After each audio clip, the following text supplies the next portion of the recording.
Hello, and welcome to today's webinar. I'm Chloe McCulloch, Editorial Director at Building Magazine, and we're here today to talk about this year's launch of the new edition of the JCT Suite of Contracts, JCT 2024. In this session, our panel of experts from the JCT Drafting Sub-Committee will take us through the changes to the suite. So, with me today, I have Ben Patton, partner at Ashurst. I have Sarah Elliott, partner at Wedlake Bell, and Victoria Peckett, partner at Clyde Co, and John Riches, QS, Arbitrator and Adjudicator at Henry Cooper Consultants. So, a bit of housekeeping, a quick reminder that you are really welcome to post questions throughout this hour's webinar. We have a lot of people joining us today, so we will do our very best to answer as many of the questions as possible.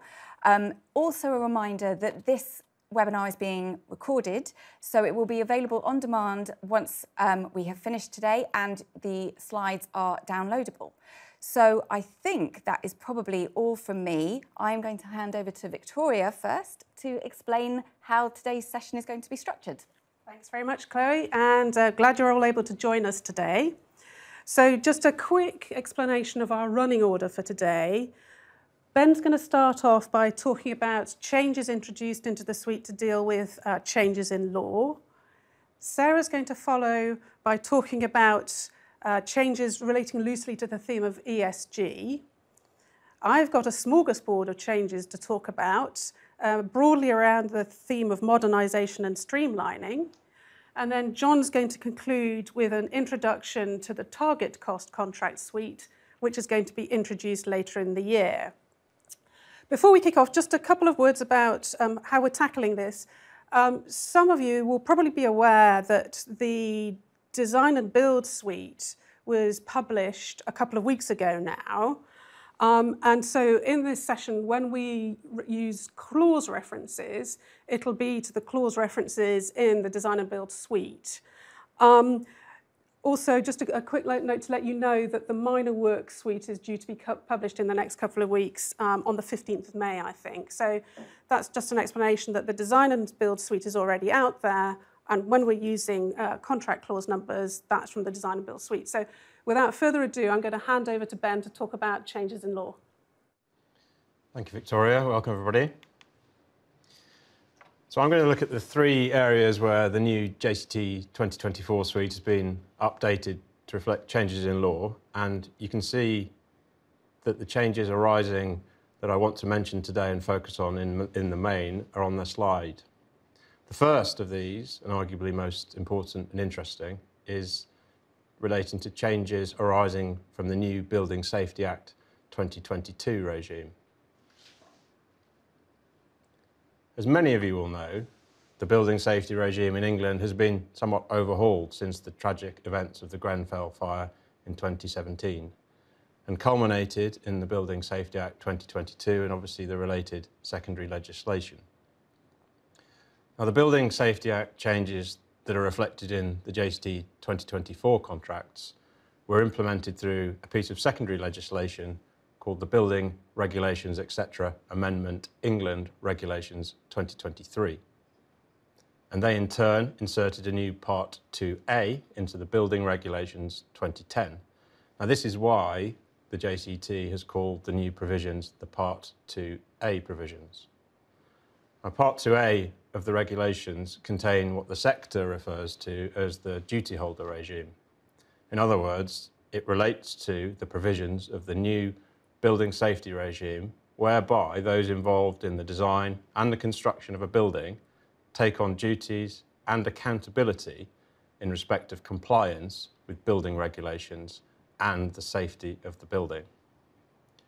Now, these duty holder roles align with but are distinct from those which apply in respect of the CDM regulations. As a result, the JCT has adopted the approach within its contracts of treating the building safety regime in the same way as the CDM duty holder regime.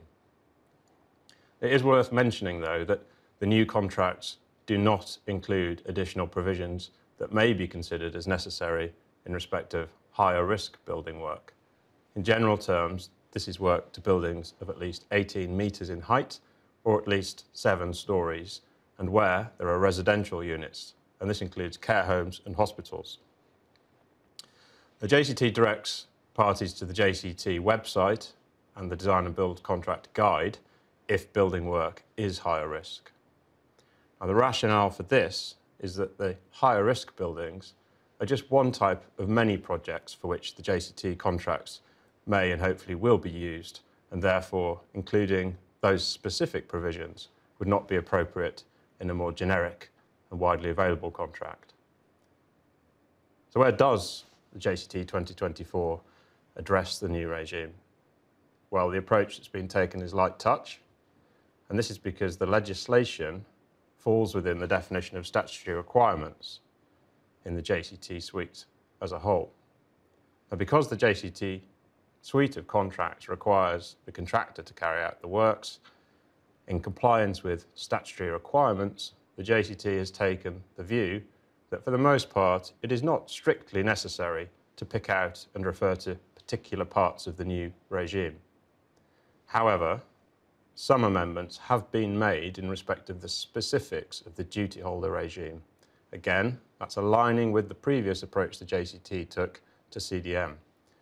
Now, these include 4 key areas. Firstly, the articles. Article 6 has been extended so that it sets out who is appointed as principal designer and principal contractor for the purposes of the CDM regulations. You may recall in the 2016 version, these 2 appointments were dealt with in 2 separate articles. And next, a new Article 7. That's been inserted so that the parties can also separately set out who the principal duty holders are for the purposes of the new building safety regime. Now, this is critically important because these 2 appointments, principal contractor and principal designer, are required by statute to be made in writing. Now, secondly, definitions. There are a handful of associated changes to the definitions in Section 1, and they are incorporated in order to reflect the Part 2A amendments. Now, these include a new definition of the Building Regulations 2010 and revised definitions of principal contractor and principal designer. Thirdly, Clause 3.16. Clause 3.16 has been amended to deal with both the CDM regulations and with Part 2A of the Building Regulations. Previously, it only dealt with the CDM regulations, you may recall.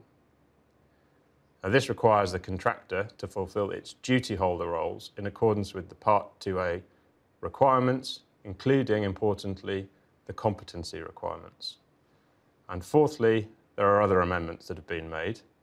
These few other amendments relate to building safety, and the JCT approach again has been that where specific references have previously been made to parts of the CDM regulations, similar amendments have been made to deal with and refer to their closest equivalent provisions under the building regulations.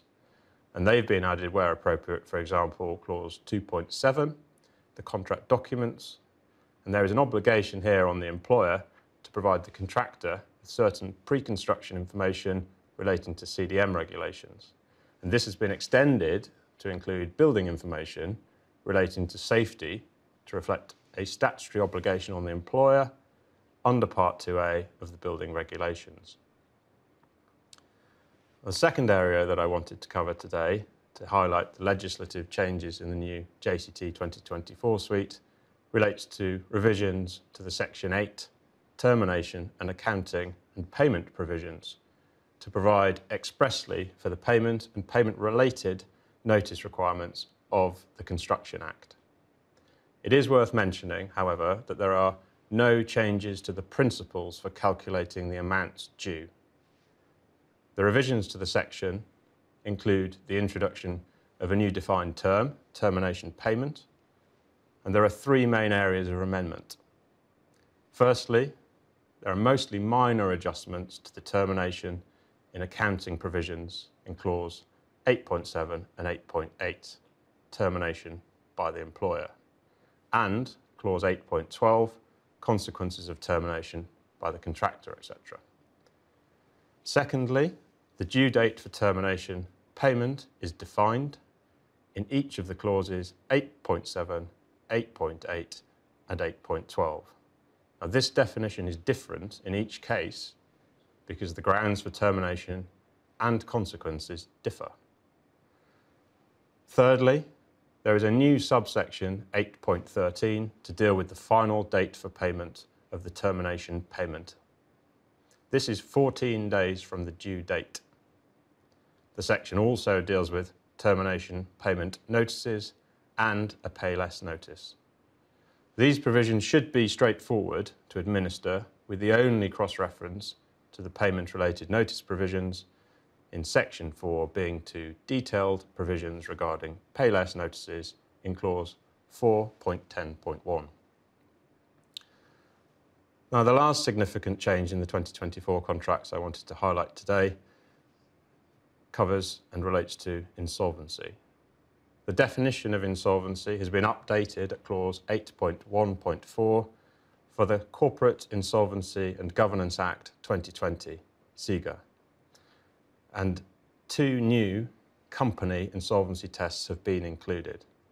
The first is a standalone moratorium procedure under Part A1 of the Insolvency Act 1986, and the second is the compromise or arrangement procedure referred to in Part 26A of the Companies Act 2006.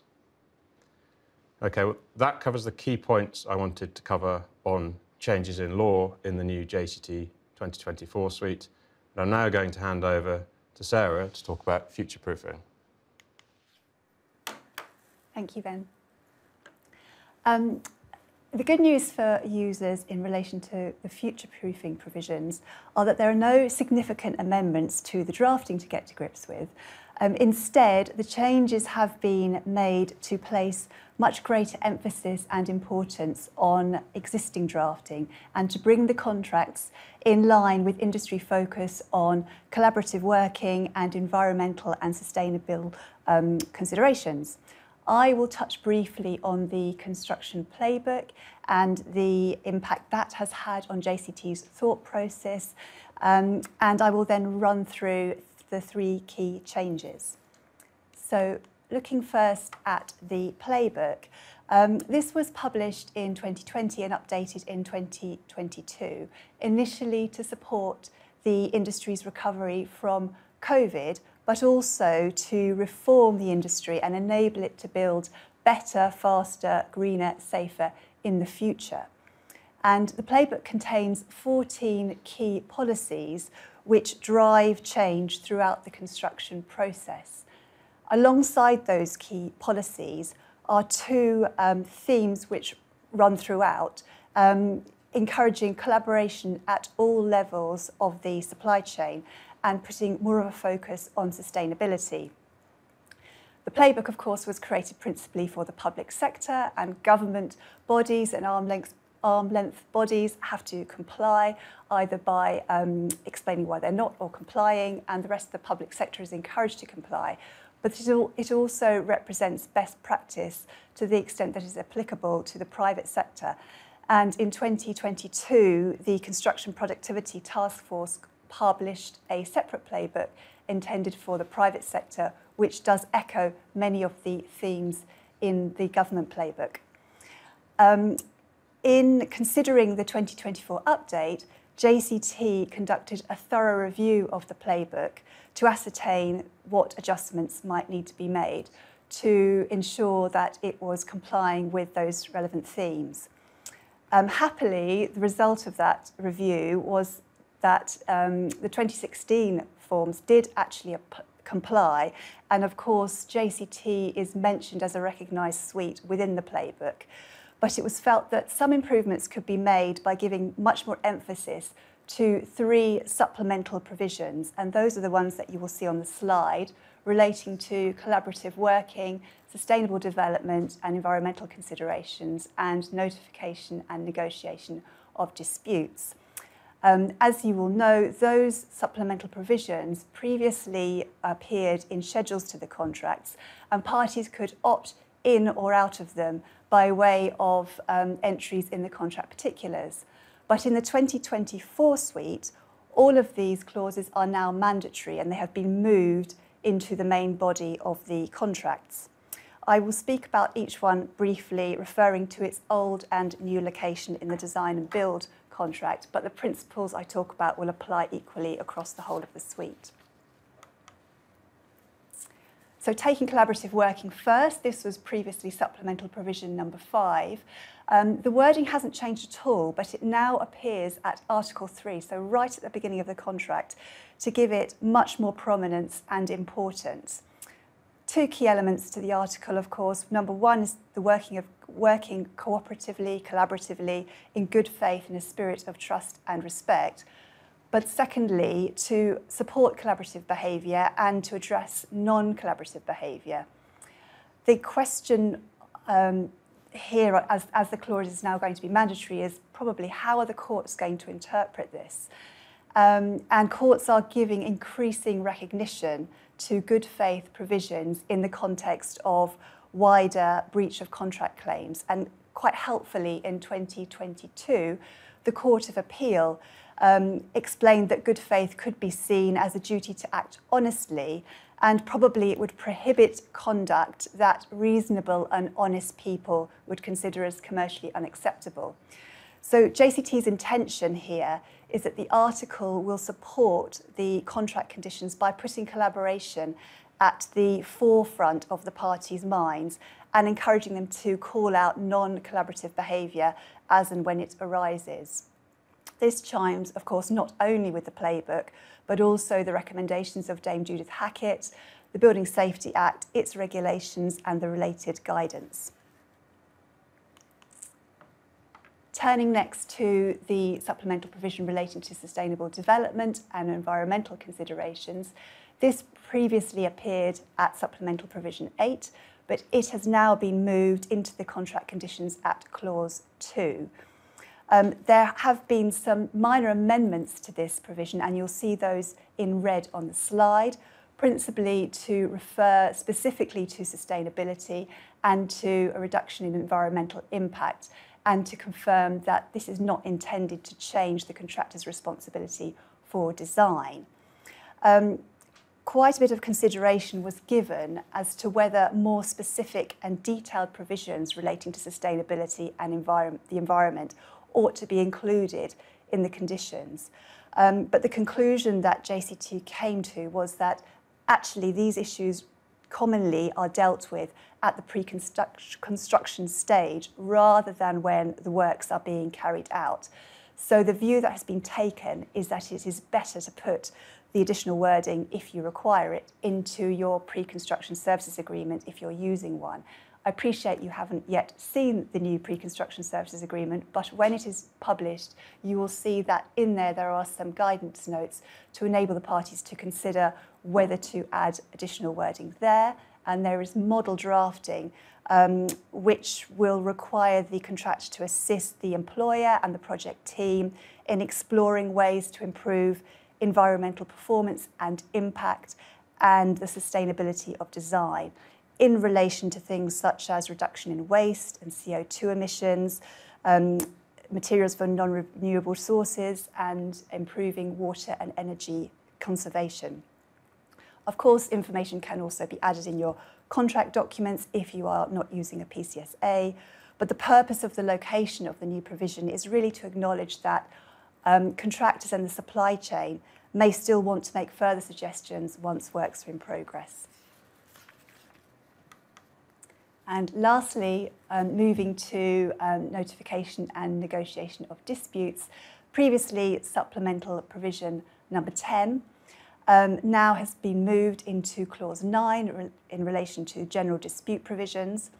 Users will be familiar with the two-pronged requirements here, one being to notify the other party to the contract of any matters that are likely to lead to a dispute, and the second being to require senior executives to meet as soon as possible for good faith negotiations to try to resolve those matters.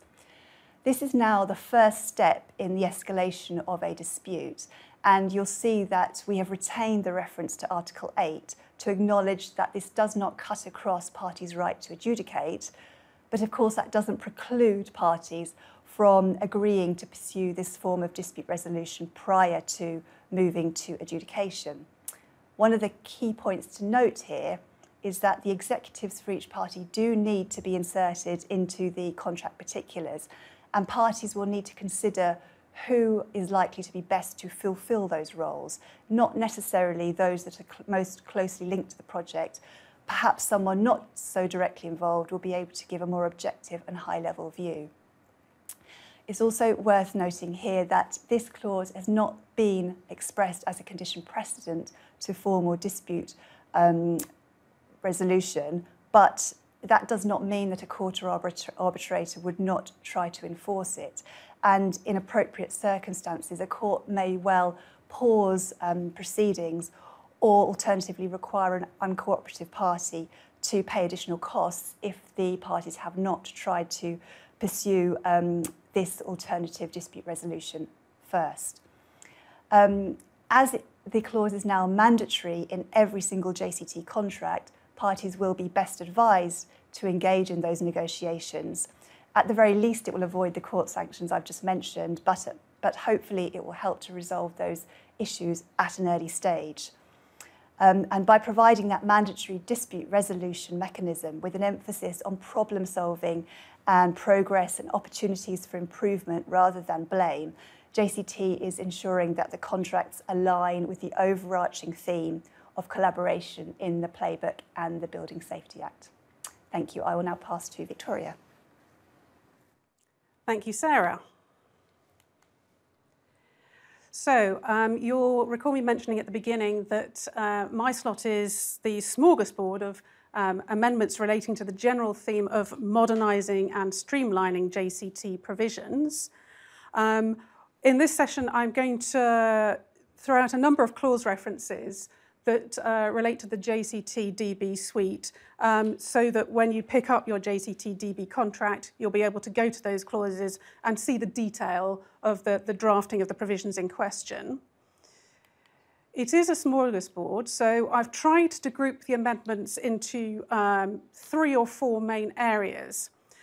The first relates to all things time-related, and mostly in relation to extensions of time and unforeseen conditions. And there are 3 main areas here I want to draw your attention to. The first is the streamlining and shortening of the processes for dealing with interim extension of time claims. For those, you need to look at clauses 2.24 and 2.25 in the main DB form, or 2.17 and 2.18 in the subcontract form. These have been tightened up to provide that if the receiving party for the claim wants to ask for further information, they've got 14 days in which to do so. And the time periods for making a determination on an interim extension of time claim have been shortened. Under the main contract, it's been shortened to 8 weeks. Under the subcontract, it's been shortened to 10 weeks. The aim being, of course, to try and streamline the process and make it quicker. It's worth pointing out that the time periods for what I'll call the final extension of time determinations haven't been changed because they are final, and it was felt appropriate that the parties could take slightly longer to look at final claims. That's the first area. The second area is the inclusion of drafting related to epidemics and related issues.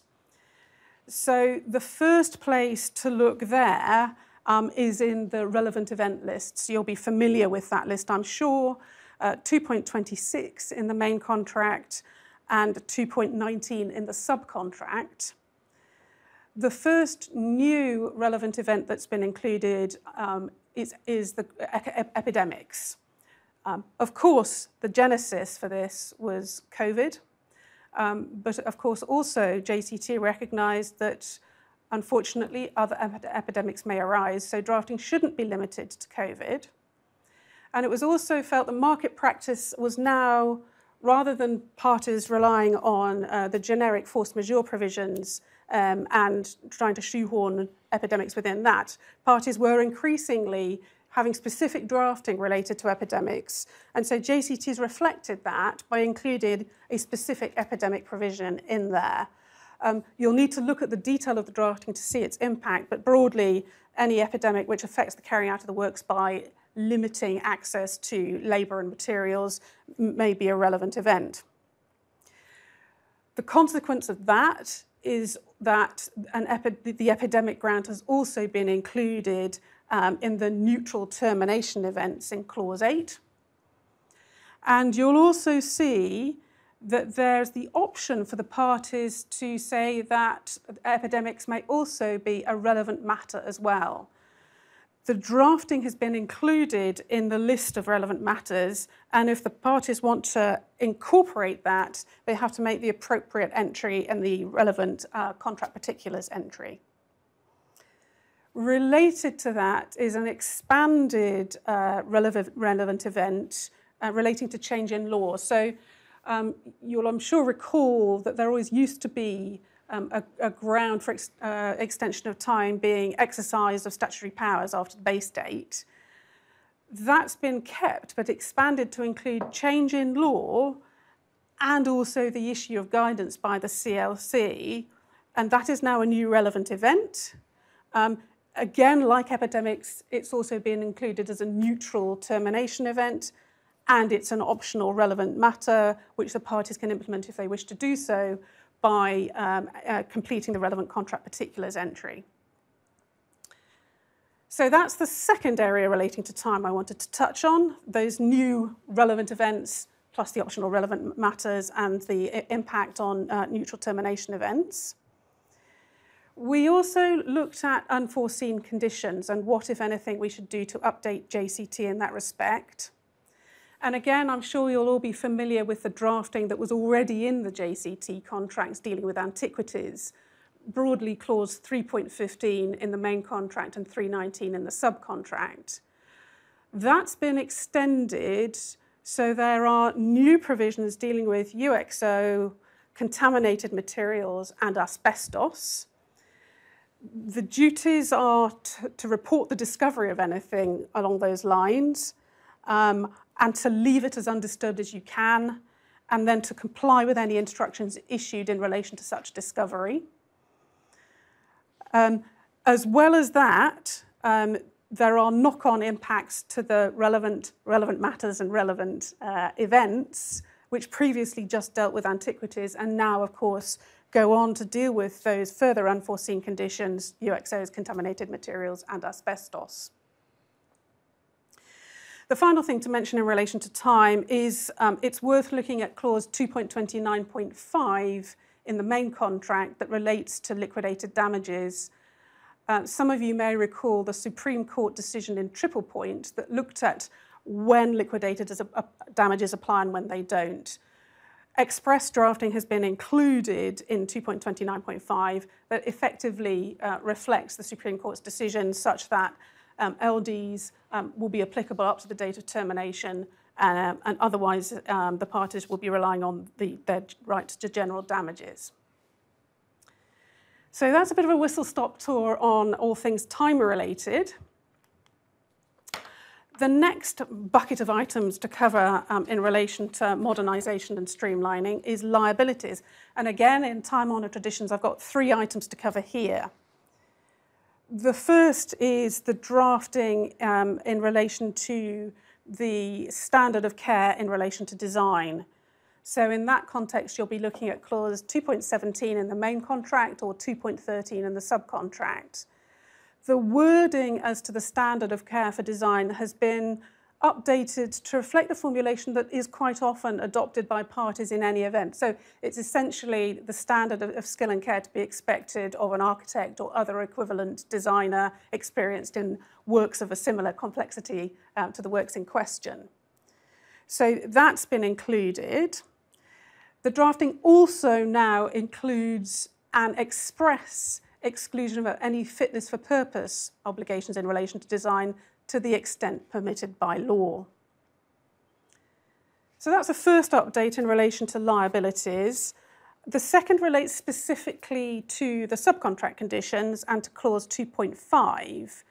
Now, you'll recall, I'm sure, that in clause 2.5 in the subcontract, there were a couple of specific indemnities that have been included relating to the subcontractor's liability to the main contractor. The first indemnity for the consequences of putting the main contractor in breach, which was the old clause 2.5.1, is still there. The other general indemnity that had been included at 2.5.2 has gone. In its place, you have some constraints about the indemnity at clause 2.5.1, so that the main contractor will have to use reasonable endeavours to mitigate losses, and there are also limitation periods in which claims under the indemnity can be brought. So again, if you're looking at the subcontracts in particular, do have a look at clause 2.5. The other area relating to liabilities concerns caps on liability. Now, the JCT had a look at that and concluded that at this stage, and across all the sectors for which JCT is used, there isn't really any standard market practice about how one might tackle caps on liability if one were to use them at all. But nonetheless, JCT recognises that it's a topic that's increasingly being discussed.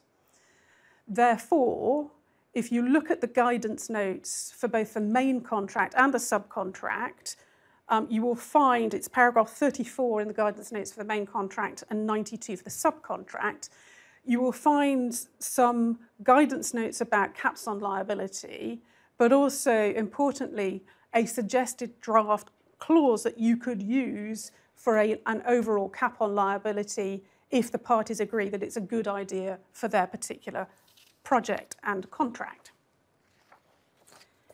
So those are the three areas on liabilities where amendments have been made. The third area relates broadly to the theme of communication.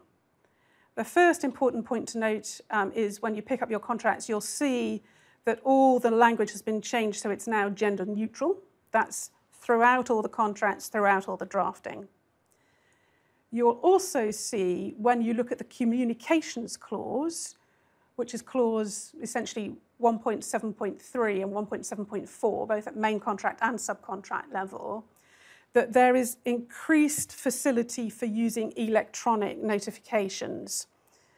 So there was always the ability for the parties to use electronic communications, emails, for what I'll call standard notifications, but that didn't apply to the important communications around termination and third-party rights.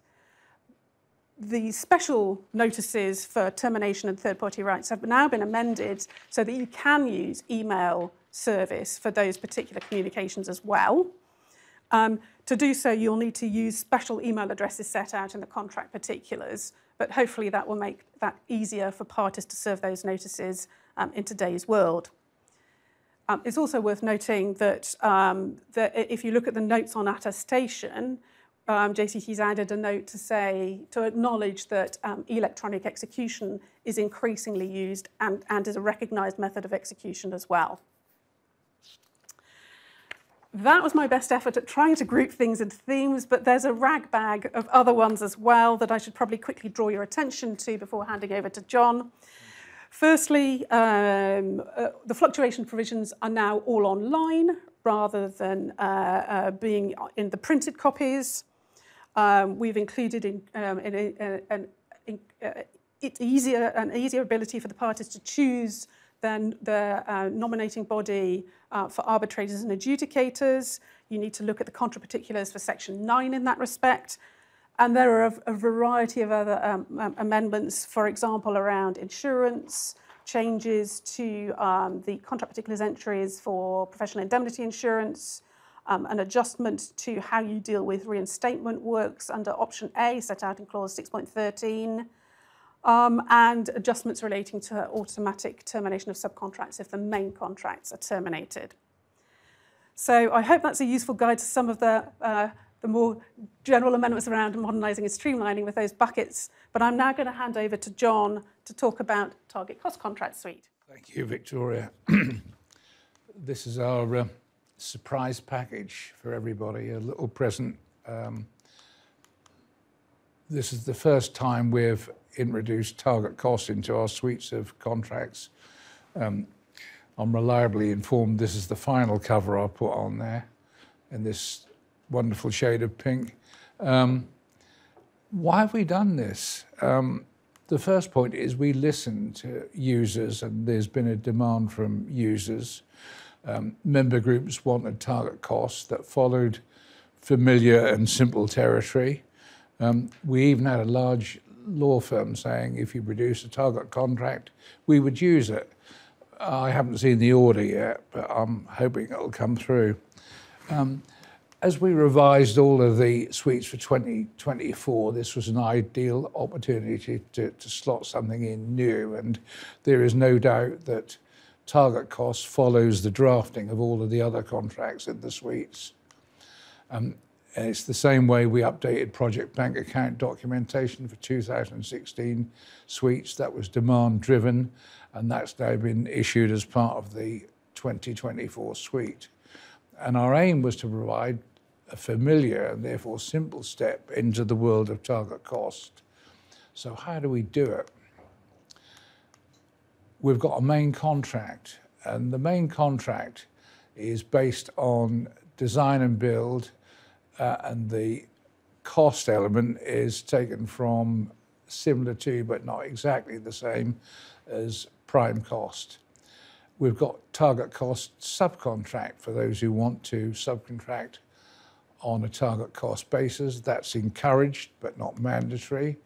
And the system is flexible to use any form of subcontract, so we can slot in any subcontract arrangement. We've got a guide. It's based on JCT Design and Build. Yes, it is possible to have design and at all levels in the target cost contract. And the calculation of cost, as I've said before, follows the model from prime cost, although it's not exact. So what happens? How does it work? Try and think of this simply. It's not such strange territory. The target cost is in effect what is the contract sum in other contracts.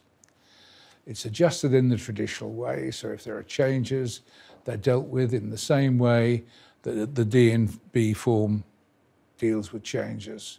They're valued, put into the target cost. Payment is made of the allowable cost, which is a slightly new term, plus the contract fee and the difference share.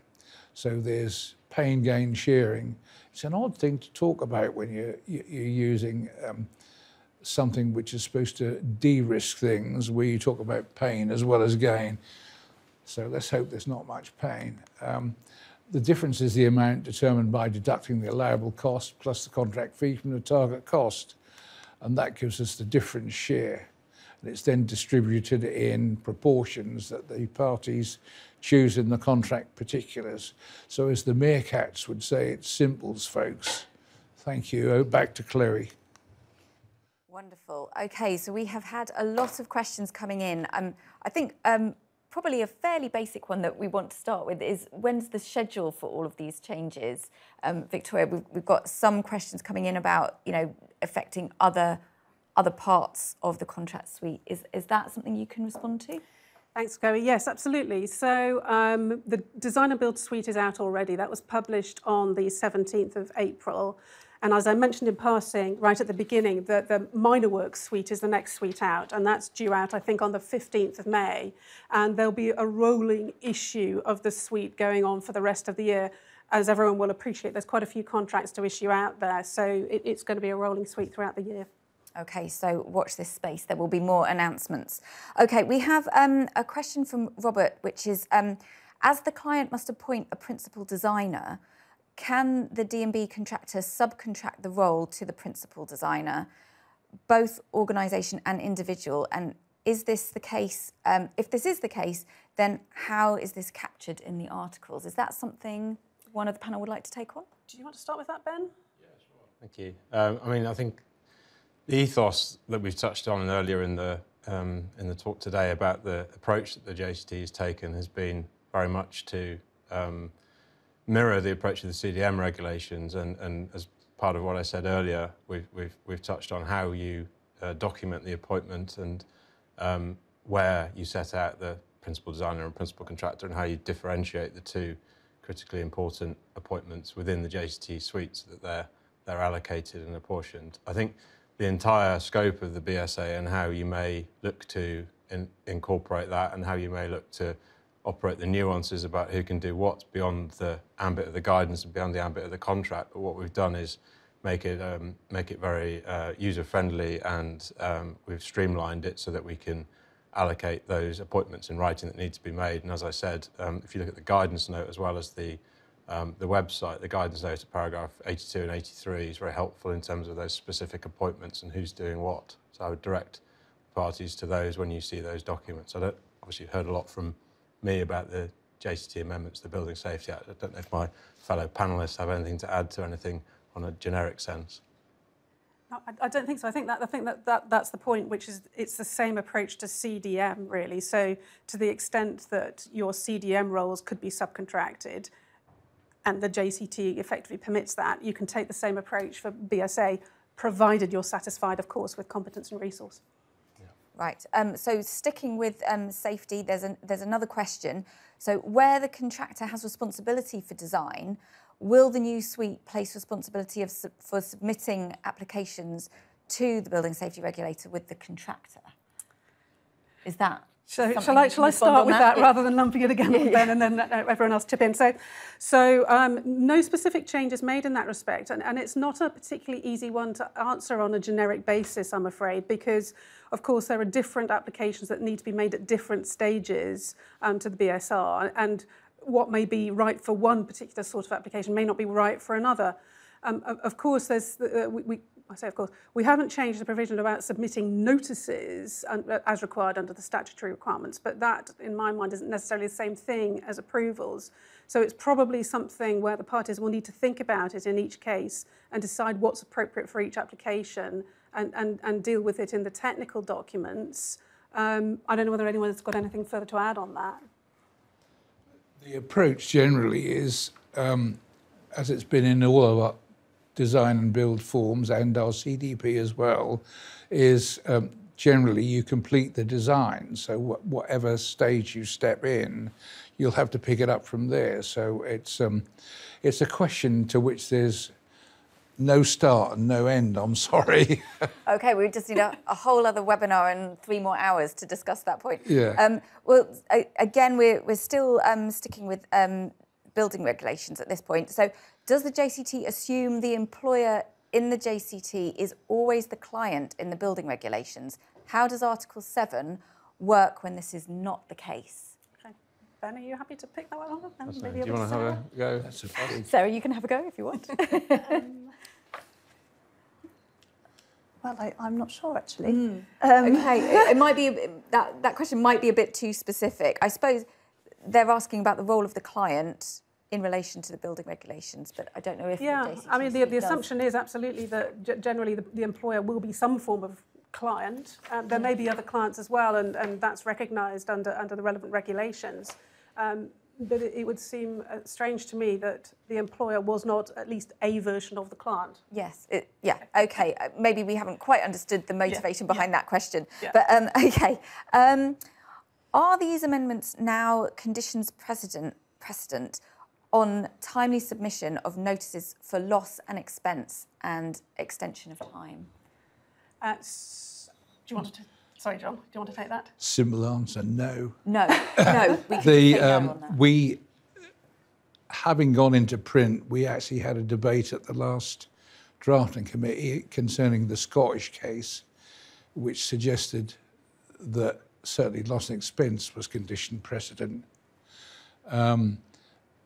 It's not entirely helpful, that case, because it was on an amended contract anyway, but we have not specifically made anything condition precedent either on EOT or on loss and expense. And watch this space when the courts read the Scottish case. We'll find out whether we're still in safe territory or not. So no change made from the 2016 edition no, in terms of processes, if that that helps. Fine, if that helps the person who asked that question. Okay, who undertakes design in the target cost? Is it the client, except for CDP, or is there an option to have the contractor undertake full design in the TCC? It's contractor full design because it's based on the design and build form. But again, it's one of those imponderable questions because it depends where those who have instigated the works want to step in and what level they want. And it's possible, as it is with main design and build, to have subcontractors, for example, say you do full design and some who do none. Particularly the person who puts up the flagpole, they won't be doing much design, I suspect. Okay. Does anyone else want to come in on that, or we can move to another one? Are there transition arrangements between 2016 and 2024 version of design and build, or are we free to choose which version to use? Good question. So there's no transitional arrangements. It's either the 2016 edition or it's the 2024 edition, and you choose one or the other. When you choose to adopt the 2024 edition is up to you. Of course, we would say that it's been modernised and streamlined, and you should start to adopt it as soon as you feasibly can, but that's your choice. As the new publications come online, if you watch the website, the 2016 editions will disappear. There'll be lots for sale on eBay, I suspect.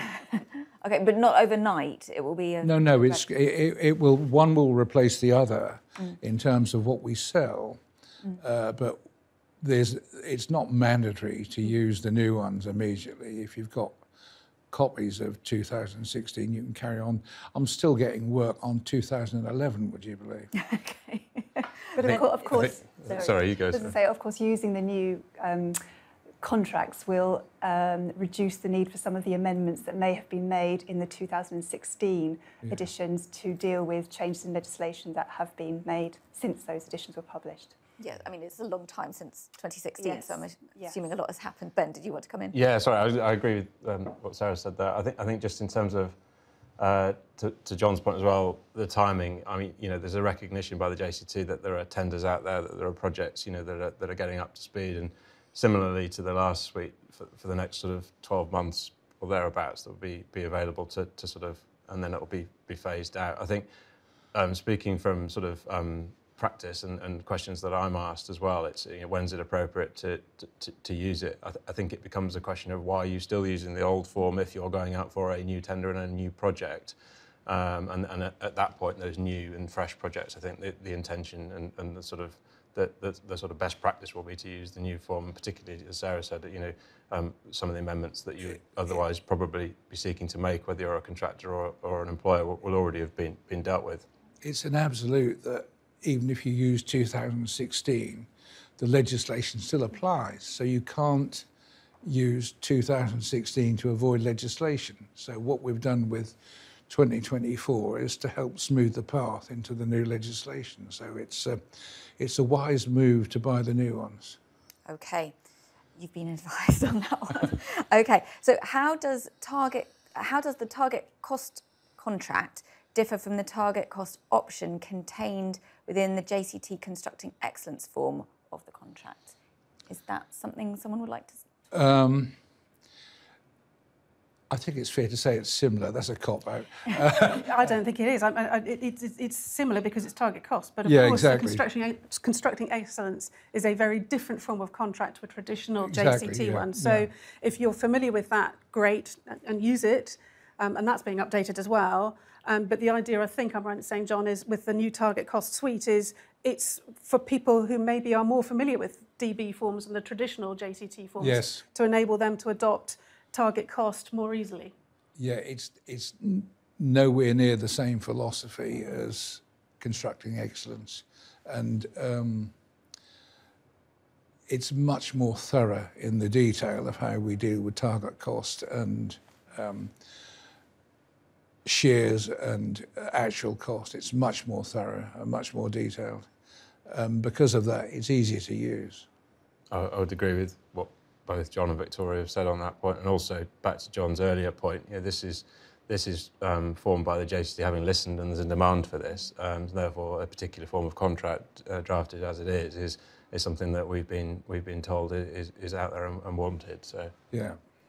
Great. Okay, I've got quite a lengthy question now, so bear with me, and I better get my clauses right. So, in relation to the clause 2.24.4 and 2.25.2, is there any definition on what the outcome is if the dates are not adhered to? And we've got an example coming.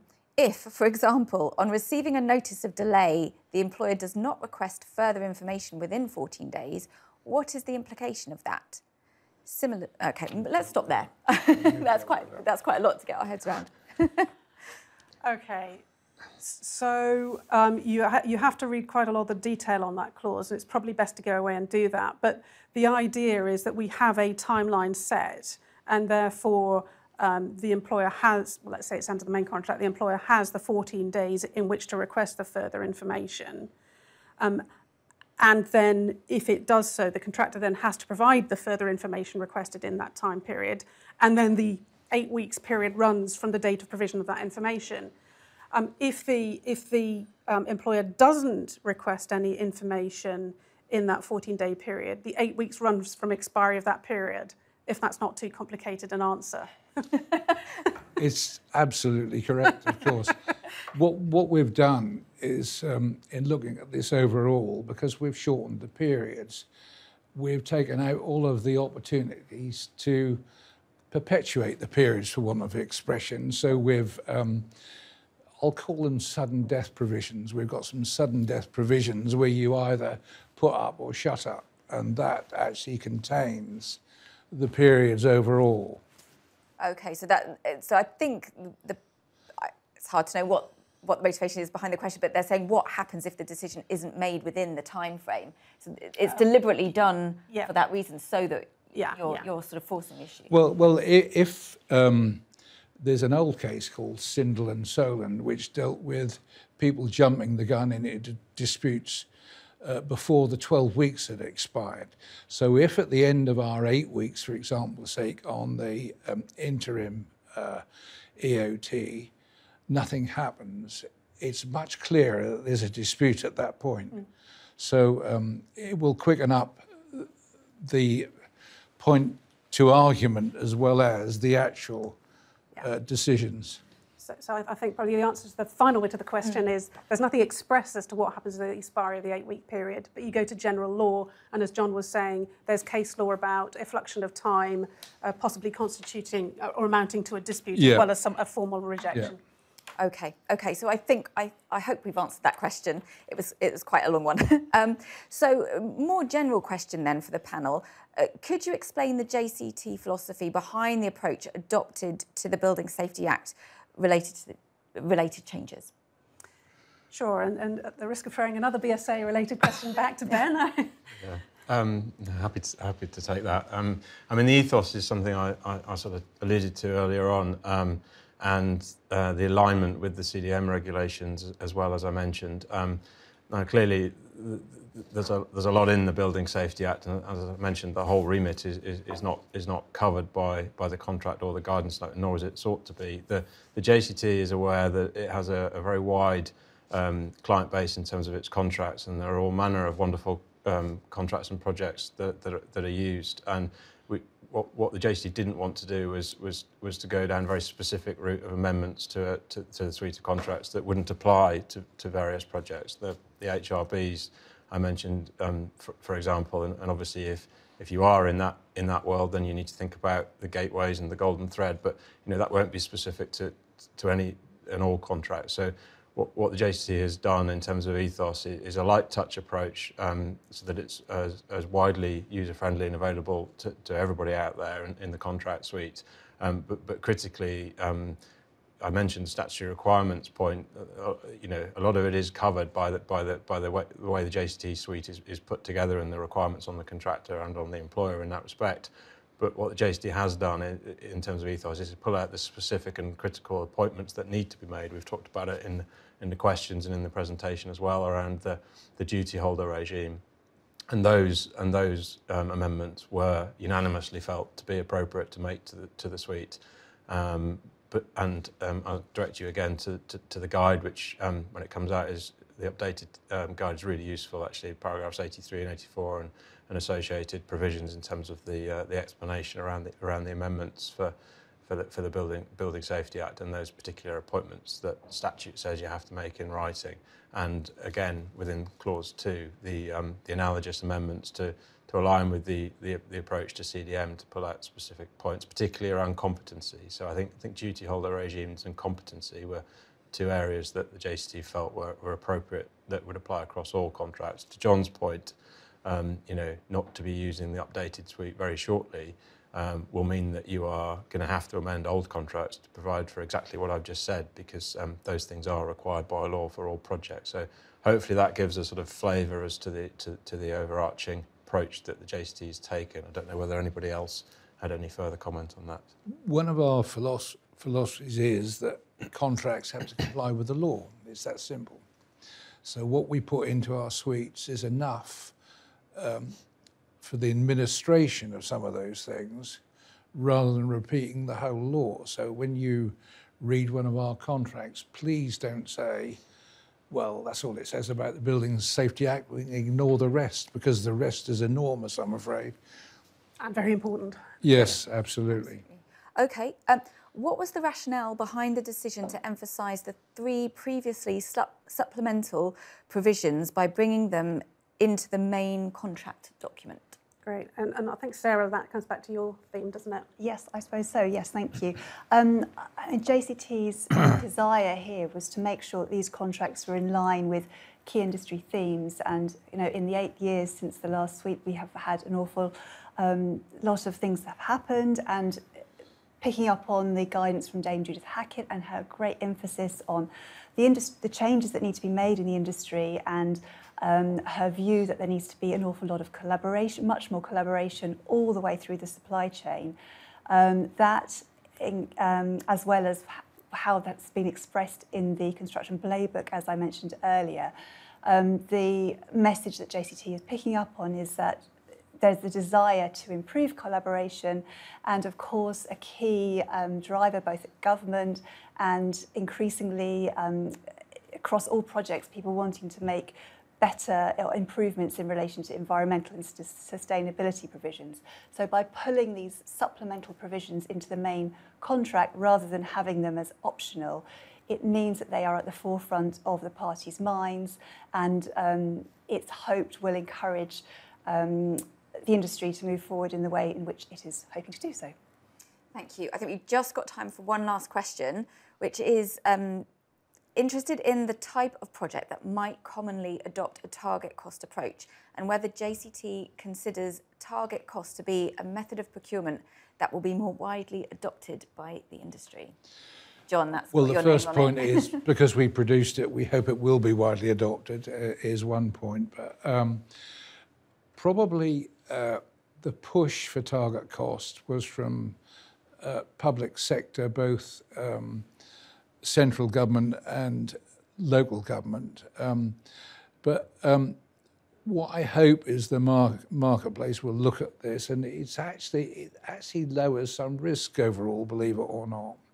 And that might well be one of its attractions, but certainly local authorities and central government are attracted to target cost in any event.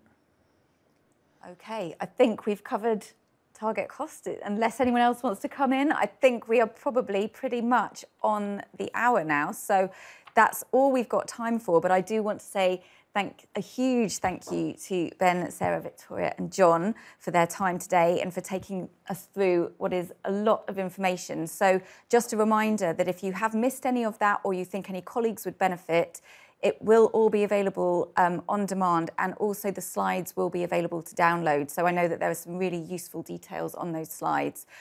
So do go back and reference those if you need them. So for me, that's all. I just want to say thank you very much, everybody, for taking part, and goodbye.